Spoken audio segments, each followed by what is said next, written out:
ፕሬዘንሱ አለ አይደል? በዚህ ልጠቀም።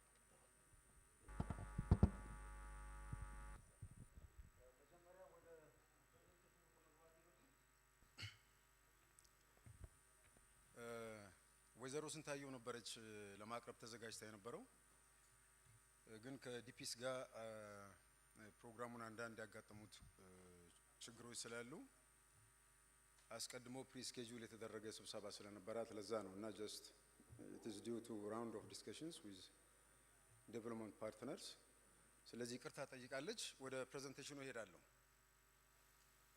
ኦኬ የኛ ፕሬዘንቴሽን ፎከስ የሚያደርገው the focus of this presentation is just on the governance structure of the PNSP program because it is very important to deliver the key management functions including coordination, collaboration and cooperation and adaptive management. So I will focus on the institutional arrangement for PNSP, including the key backgrounds of the program.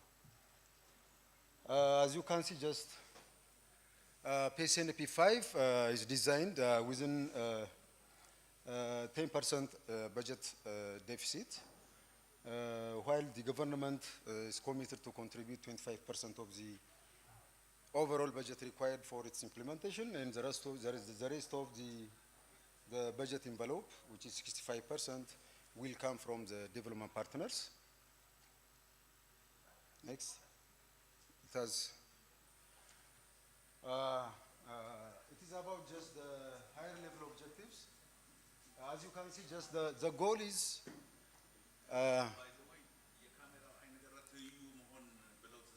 Okay. I have to be just fix myself here. Exactly. Okay. I can just.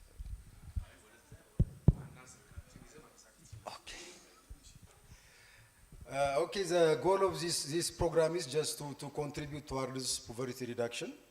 Especially the program works on the extreme poor and vulnerable segment of the rural communities.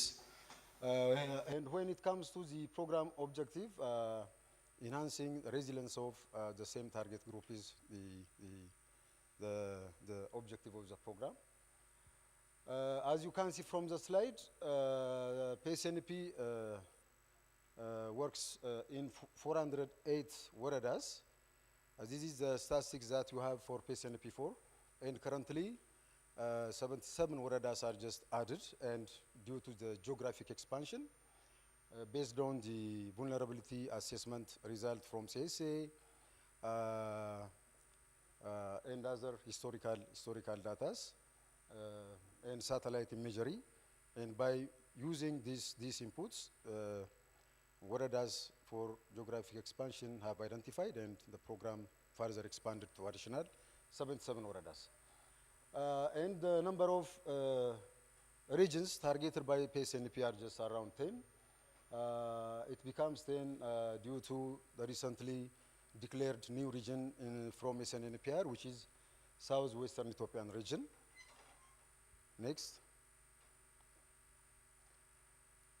As you can see, this is the governance structure in place for PNSP 5. We have just at higher level, we have a joint strategic oversight committee, which is just led by, chaired by the Minister of the Natural Resource Development. And there are also members from relevant ministries. And the frequency of meeting for this very important management entities just biannual basis. The next level of governance structure is the Coordination and Management Committee, which is also chaired by the Food Security Coordination Directorate. It is also co-chaired by donor chair of the donor working group, and its frequency of just meeting is just on quarterly basis. There is also technical committees for each output. As you know, PNSP 5 has just 6 outputs.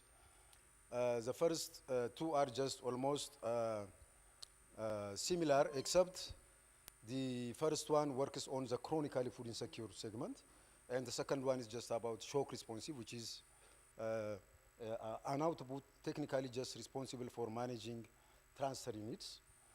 And these two outputs are just managed by one technical committee. And the second one is just the public work coordination unit, which is led by the public work coordination management unit, which is for just the public work technical aspect. The third one is for the linkage to available social services, which is just managed by the Ministry of Agriculture, MOLSA, and Ministry of Health. They have just a joint memorandum of understanding, and there are also additional relevant key actors from the federal institutions and up to the Warada line structures. The fourth one is just for the livelihoods. These days, one of the new phenomena in PNSP 5 design is just we are just looking for we have just agreed to roll out livelihood in Afar and Somali, and this technical committee have just very wide membership, and there are relevant actors be member of this technical committee, and it is just chaired by the FSD senior expert or just the livelihood coordination unit coordinator. The other one is the program management committee, which is cross-sectional. It deals about whether the program is just on track or not, and what are the pending issues. So each and every other technical committees, chairs and co-chairs are just member of this technical committee. The frequency of regular meeting for the technical committees is just on monthly basis, because there is so many just dynamicities within or across outputs. That's why we make it just more frequent.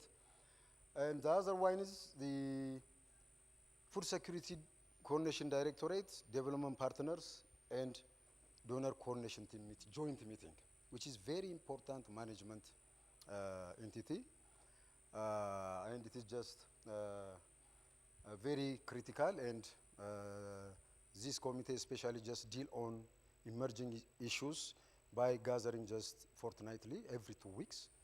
So that's why just it is very critical for us. Next slide.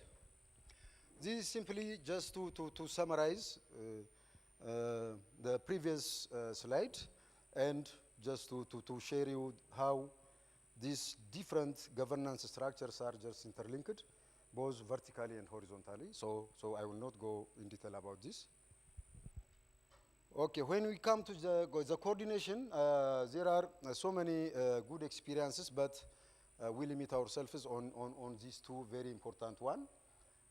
There is just, as you can see from the previous slides, there is a well-defined governance structure for the program across all administrative layers up to the Warada level. Even we have a community-based structures at the Kabali level, Food Security Task Force, appeal committees, even targeting and planning teams. So these are very important arrangements for the program implementation. The other one is most of the agreed platforms or meetings are conducted on a regular basis.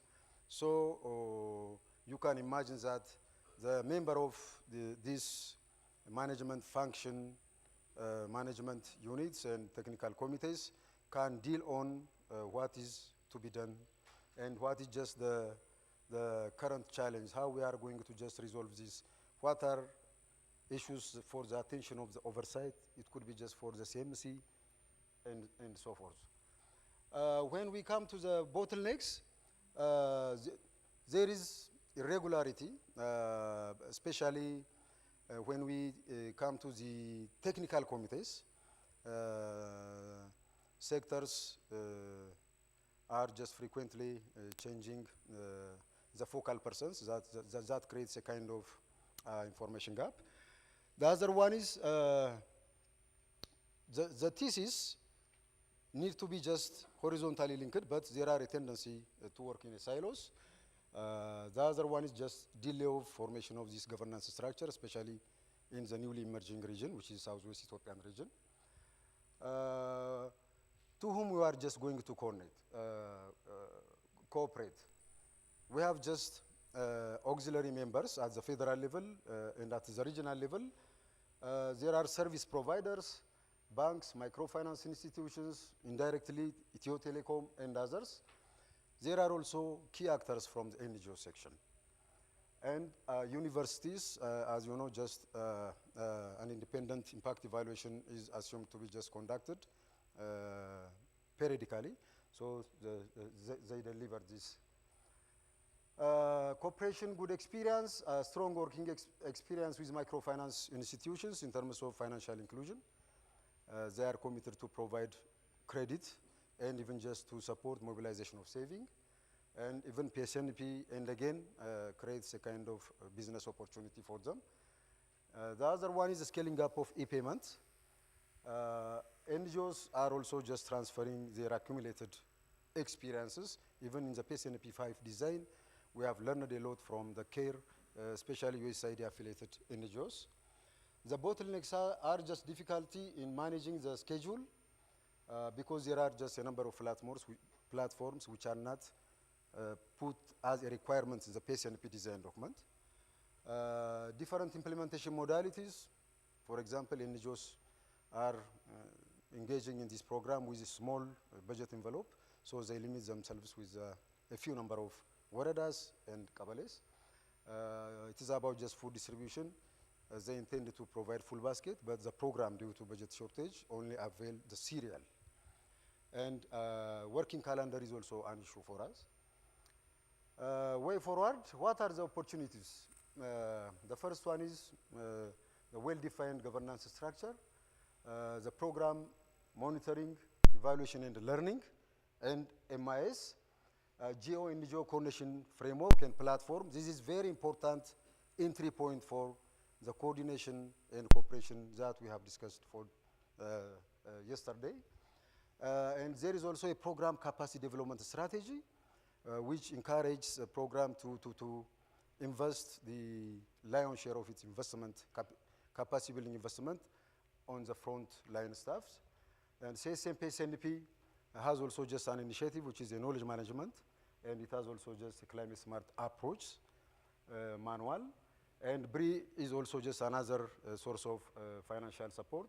And PNSP 5 new designs like Big Push and the Big Push Plus elements in the livelihood rollout, especially for the livelihood, the lowlands, and stakeholder engagement activity is also one of the newly introduced activities. So we need to just improve efficient use of scarce resources through joint planning and implementation, a timely decision on emerging issues, establishment of governance structure, especially where it is not realized yet. Stakeholder mapping is very important for us. We did this frequently, but it is still just a dynamic exercise. There are just emerging NGOs, so we need to do this again. And sharing of good experience, we need to have a joint learning session for the next time. This is what I have. Thank you.